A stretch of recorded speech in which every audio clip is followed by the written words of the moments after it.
श्री वैभव लक्ष्मी माँ की जय। वैभव लक्ष्मी व्रत कथा। एक बहुत बड़ा नगर था जिसकी जनसंख्या अत्यधिक थी। दूर पास के अनेकानेक लोग इस नगर में काम धंधों, नौकरी, रोजगार की तलाश में यहाँ आते थे और रोजगार पाने पर यहीं जम जाते थे। ऐसे लोग अपने काम धंधों में इतने व्यस्त रहते थे कि अपने अतिरिक्त किसी की परवाह नहीं करते थे। लोभ स्वार्थ ने घर के सदस्यों में भी प्रेम व्यवहार कम कर दिया था। ममता, प्यार, दया, सहानुभूति, परोपकार जैसे संस्कार बहुत कम हो गए थे। पूजा पाठ दिखावे व स्वार्थ पूर्ति के लिए ही लोग करते थे। श्रद्धापूर्वक भक्ति भाव से प्रभु भजन एवं कीर्तन नाम मात्र को ही था। हेरा फेरी, बेईमानी, शराब, जुआ आदि धर्म विरुद्ध कार्यों को ही लोग जीवन का सुख मानते थे। सदा जीवन और उच्च विचार की शिक्षा पुरानी पड़ गई थी। अब तो अधिकांश लोग किसी भी प्रकार धन कमा के ऐश करो पर विश्वास रखते थे। इसी नगर में मनोज और शीला नाम के एक नव दंपति निवास करते थे। मनोज का अपना एक छोटा सा कारोबार था। वह बड़ा विवेकी और सुशील था। ईमानदारी से वह अपना कारोबार करता था, जिससे उसका कारोबार ठीक ठाक चल रहा था और आराम से उसका जीवन व्यतीत हो रहा था। मनोज की पत्नी शीला धार्मिक प्रकृति की थी, संतोषी स्वभाव की थी। वह किसी की बुराई में भी नहीं थी, परंतु यथासंभव दूसरों की सहायता को भी तत्पर रहती थी। गृह कार्यों से बचे समय का सदुपयोग वह प्रभु भजन व कीर्तन करने अथवा धार्मिक या ज्ञानवर्धक पुस्तकें पढ़ने में व्यतीत करती थी। वास्तव में उनकी गृहस्थी एक आदर्श गृहस्थी भी उसके आसपास की अधिकांश लोग उस परिवार की सराहना करते थे, क्योंकि उनकी गृहस्थी एक आदर्श गृहस्थी थी। किंतु कुछ लोग जिन्हें दूसरों की खुशी देख के जलन होती थी, उन्हें सुख संतोष पूर्वक जीवन यापन करते देख मन ही मन में कूटते थे और वे इसी प्रयास में रहते थे कि किसी भी प्रकार मनोज को गलत रास्ते पे चला के उसकी संपत्ति से स्वयं ऐश करें। मनोज और शीला की गृहस्थी इस प्रकार हंसी खुशी चल रही थी, पर कहावत है, सब दिन होत ना एक समान। मनुष्य के जीवन में दुख, शोक, शांति, लोभ लगे रहते हैं। मनोज को भी अपने कारोबार में काफी घाटा उठाना पड़ा। उसका शायद कुछ भाग्य ही रूठ गया था। वह अपने कारोबार में हुए घाटे को जल्द से जल्द लाभ में बदलने के चक्कर में गलत लोगों से मित्रता कर बैठा। वे झूठे मित्र उन्हें जल्द ही करोड़पति बनने का सपना दिखाई देने लगा और उसे जुआ, घुड़दौड़ और शराब आदि के कुचक्र में डाल दिया। जुए, शराब आदि कुटैम्बों में आज तक कौन धनवान हुआ है जो वह धनवान होता। मनोज करोड़पति तो बना नहीं, खाकपति अवश्य बन गया। जल्द से जल्द अमीर बनने के लालच में वह घर में थोड़ी बहुत बची धन संपत्ति, गहने, जेवर आदि भी गवा बैठा। एक समय ऐसा था कि मनोज अपनी पत्नी शीला के साथ सुखपूर्वक जीवन व्यतीत कर रहा था। कुछ ही दिनों में ऐसा समय आ गया कि उसे 2 समय के भोजन के भी लाले पड़ गए। घर में दरिद्रता, भूखमरी का साम्राज्य हो गया, जिससे मनोज और चिड़चिड़ा हो गया। वह बात बेबात पे अपनी पत्नी शीला के साथ गाली गलौज और मारपीट करने लगा। शीला एक सुशील और संस्कारी स्त्री थी। वह पति को अपना सर्वस्व समझती थी। पति के व्यवहार से वह बड़ी ही दुखी थी, किंतु भगवान पे भरोसा करके वह यह सब दुख सहने लगी। कहते हैं, दुख में ही भगवान याद आते हैं। सो शीला का मन भी हर समय प्रभु पे भरोसा था, विश्वास था, भगवान उसे सुख के दिन भी अवश्य दिखाएगा। एक दिन दोपहर को शीला दुखी हृदय से भगवान को याद कर रही थी कि हे प्रभु, हम तेरे छोटे बच्चे हैं, हमारी गलतियां और अपराधों को क्षमा करो। हे भगवान, मेरे पति को सद्बुद्धि दो। अभी वह यह कह ही रही थी कि अचानक किसी ने उसके द्वार पे दस्तक दी। शीला विचार मगन हो गई और इस समय अब मुझे गरीब के घर कौन आ सकता है। सगे संबंधियां, यार दोस्तों ने तो पहले ही किनारा कर लिया था, फिर भी द्वार खोल दिया। देखा तो सामने एक वृद्धा खड़ी थी। शरीर पे झुर्रियाँ थी, किंतु चेहरे से अलौकिक तेज टपक रहा था और उसकी आंखों से करुणा और प्यार का मानो अमृत बह रहा था। शीला उस वृद्धा को पहचानती नहीं थी, फिर भी आदर के साथ उन्हें घर के अंदर ले गई। किसी को बैठाने के लिए घर में उपयुक्त आसन तक नहीं था, अतः कुचाते हुए शीला ने एक फटी हुई चद्दर बिछा के उन्हें बैठने को कहा। वृद्धा उसी चद्दर पे आराम से बैठ गई। वृद्धा के आगमन से शीला के मन में कुछ शांति महसूस हुई। वृद्धा ने उससे पूछा, शीला मुझे पहचानती हो या नहीं? शीला बोली, माँ जी, आपको देखते ही कुछ अपनत्व का महसूस हुआ है। ऐसा लगता है कि आप मेरे कुछ नज़दीकी हो। और आपको देखकर मेरा रोम रोम खिल उठा है, जैसा प्राय विशेष परिचित व्यक्ति से मिलने पे होता है, किंतु मुझे याद नहीं पड़ता है कि मैंने आपको कहाँ देखा है। वृद्धा ने कहा, अपनत्व दिखाते हुए कहा, क्यों इतनी जल्दी भूल गई? अभी कुछ दिन पहले तो तू लक्ष्मी जी के मंदिर में शुक्रवार को भजन कीर्तन में आती थी और मैं भी वहाँ जाया करती थी। हर शुक्रवार को मैं तुमसे वहाँ मिलती थी। जब से शीला का पति मनोज गलत लोगों की संगत में बैठ के घर को लुटाने लगा था, तभी से शीला बाहर निकलने में शर्म महसूस करने लगी थी, अतः उसने मंदिर जाना भी बंद कर दिया था। शीला ने याद करने की कोशिश की कि वह कब उस बुढ़िया माँ से मिली थी, परंतु उसे कुछ याद नहीं आया। वह वृद्धा बोली, बेटी, तू मंदिर में कितने मधुर भजन गाती थी। बहुत दिनों से तू वहाँ आई नहीं। मैंने सोचा चलो मैं ही देखती हूँ, कहीं तू बीमार तो नहीं पड़ गई। यही सोच के यहाँ चली आई। वृद्धा के ममता भरे वचनों को सुन के शीला का हृदय भर आया। उसने अपनी रुलाई रोकने की कोशिश की, किंतु असफल रही और वह फूट फूट के रोने लगी। यह देख के वह बुढ़िया माँ उसके पास आई और सिर पे प्यार भरा हाथ फेर के उसे ढांढस बनाने लगी। वृद्धा बोली, बेटी, जीवन में सुख और दुख आते रहते हैं। हमेशा सुख और हमेशा दुख किसी पे नहीं होता, अतः दुखों से घबराना नहीं चाहिए। शीला बोली, माँ जी, मैं थोड़े दुख में कभी नहीं घबराई, किंतु अब सहा नहीं जाता। ऐसा कहते कहते फिर रोने लगी। वृद्धा फिर सांत्वना देती हुई बोली, धैर्य धरो बेटी और व्यथा मुझे बता। तुझे क्या दुख खाए जा रहा है? इस प्रकार बताने से तेरा मन भी हल्का हो जाएगा और मुझसे भी हो सकेगा तो तेरे दुख दूर करने का उपाय भी बता दूंगी। वृद्धा की बात सुन के शीला के मन को बहुत ही राहत मिली। उसने बुढ़िया माँ को अपनी दुख भरी कथा सुनानी शुरू कर दी। वह बोली, माँ जी, पहले मेरे घर में सब कुछ सुख शांति थी और मेरे पति बड़े मेहनती, ईमानदार और सुशील थे। भगवान की कृपा से मेरे घर में खुशियाँ ही खुशियाँ थी। किसी भी कार्य में हमें कभी धन की कमी महसूस नहीं होती थी। अचानक हमारे भाग्य ने पलटा खाया। मेरे पति को अपने कारोबार में घाटा हुआ। अधिक धन कमाने के चक्कर में वे बुरे लोगों की संगत में आ गए। वे जुआ, शराब, रेस आदि के चक्रों में फंस गए और इस प्रकार उन्होंने अपना सब कुछ गंवा दिया। आज हम बिल्कुल कंगाल हो गए हैं। अब तक जैसे तैसे घर की छोटी मोटी चीज़ें बेचकर गुजारा करते रहे, अब तो घर की सभी वस्तुएं ही समाप्त हो गई हैं। हम दर दर की ठोकरें खाने वाले भिखारी हो गए। वृद्धा बोली, बेटी, कर्म की गति बहुत न्यारी होती है। मनुष्य यदि अच्छे कर्म करे तो उसे दुख नहीं उठाने पड़ते। कुछ पीछे जन्मों के कारण लाभ हानि अथवा सुख दुख मनुष्य पर आते हैं।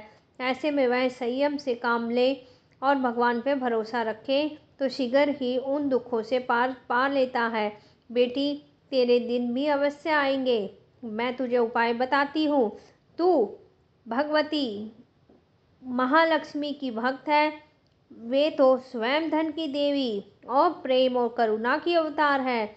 उन्हें भक्तों पे उनकी कृपा सदा बनी रहे।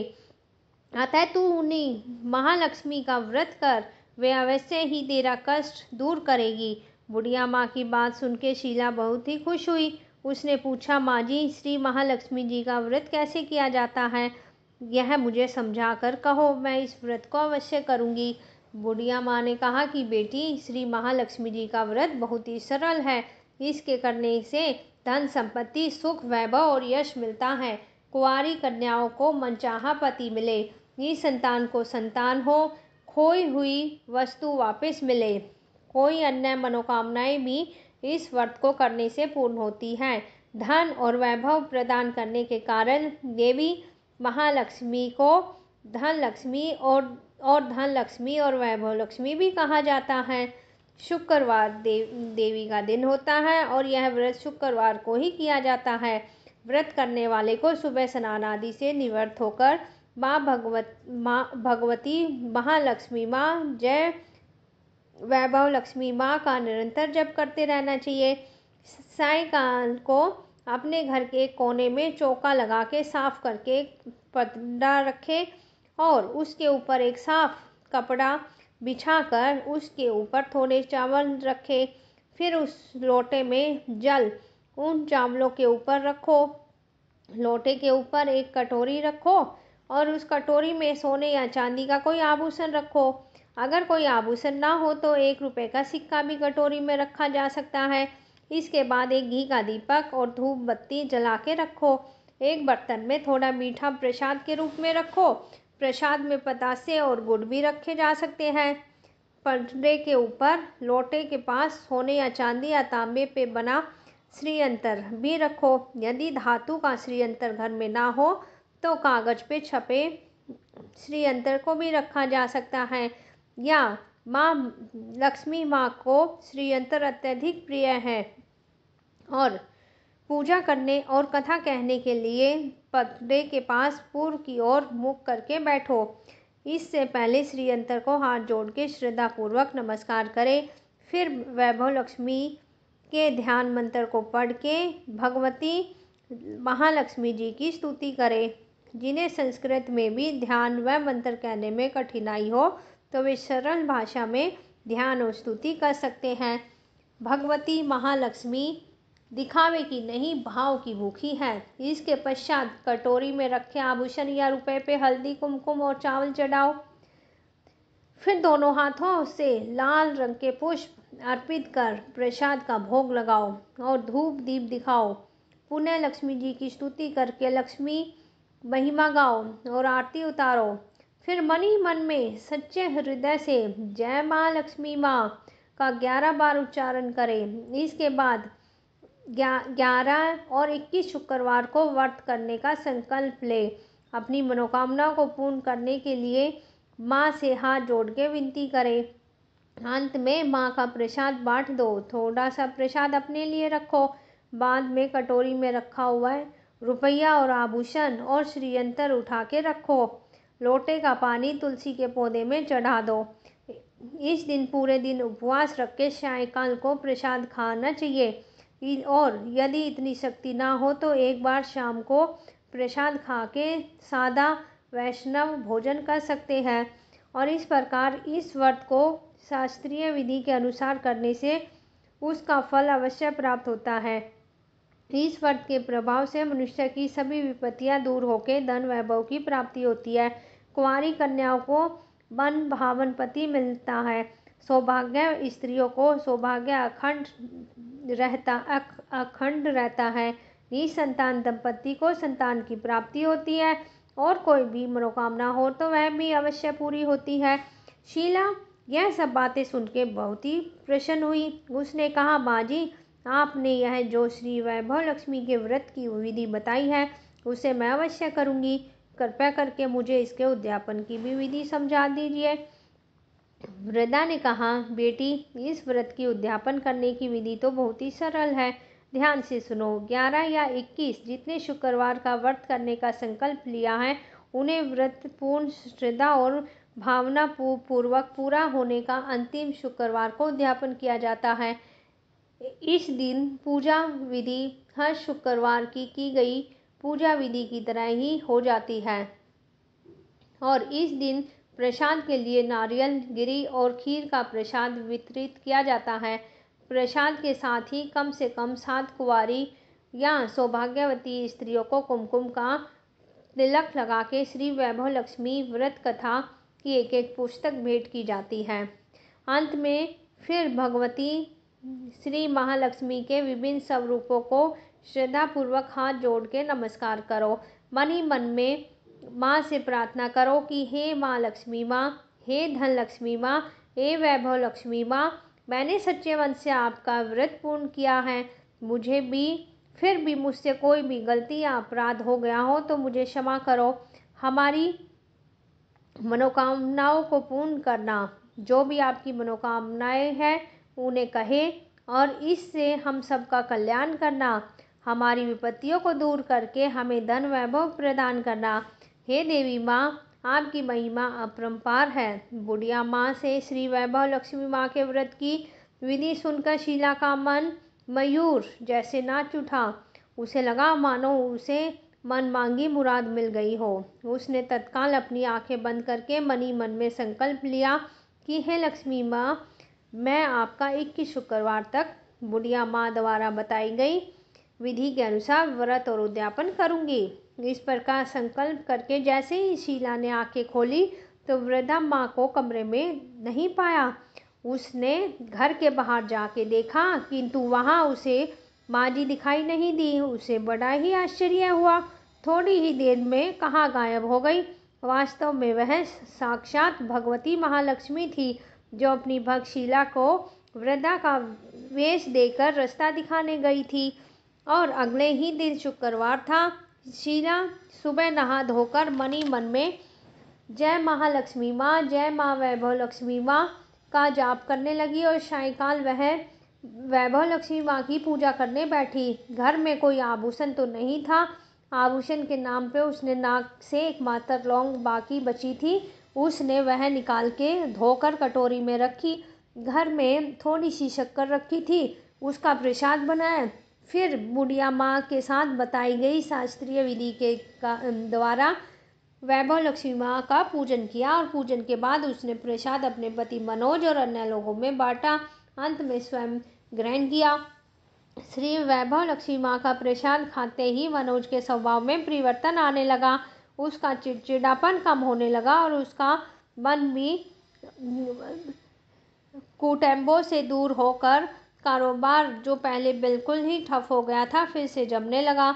21वें शुक्रवार को शीला ने बुढ़िया माँ द्वारा बताई गई विधि के अनुसार उद्यापन किया और 11 स्त्रियों को श्री वैभव लक्ष्मी माँ के व्रत की पुस्तक भेंट में दी।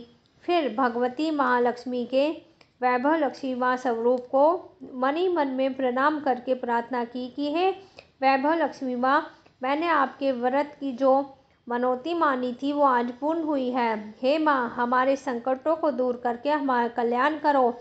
जाने अनजाने में यदि कोई भी हमसे अपराध हुआ हो उसे क्षमा करना माँ। हमें धन संपत्ति वैभव प्रदान करना। हमें सद्बुद्धि देना। हे माँ, आपकी महिमा अपरंपार है। आपकी सदा जय हो। इस प्रकार व्रत संपन्न करने के बाद कुछ ही दिनों में मनोज के कारोबार में अच्छा लाभ होने लगा। उसने शीला को उसके जेवर वापस दिला दिए। घर में पहले जैसी सुख शांति आ गई। श्री वैभव लक्ष्मी माँ के प्रताप को देखकर अन्य बहुत सी औरतों ने भी उनका विधि पूर्वक व्रत किया और मन भावन फल प्राप्त किए। हे महालक्ष्मी माँ, हे वैभव लक्ष्मी माँ, आपने जैसे शीला पे कृपा की ऐसे ही अपने हम और अन्य भक्तों पर भी कृपा करके उन सबका कल्याण करना और उनको सुख शांति प्रदान करना। जय माँ लक्ष्मी माँ। बोलो श्री वैभव लक्ष्मी माँ की जय हो। धन्यवाद।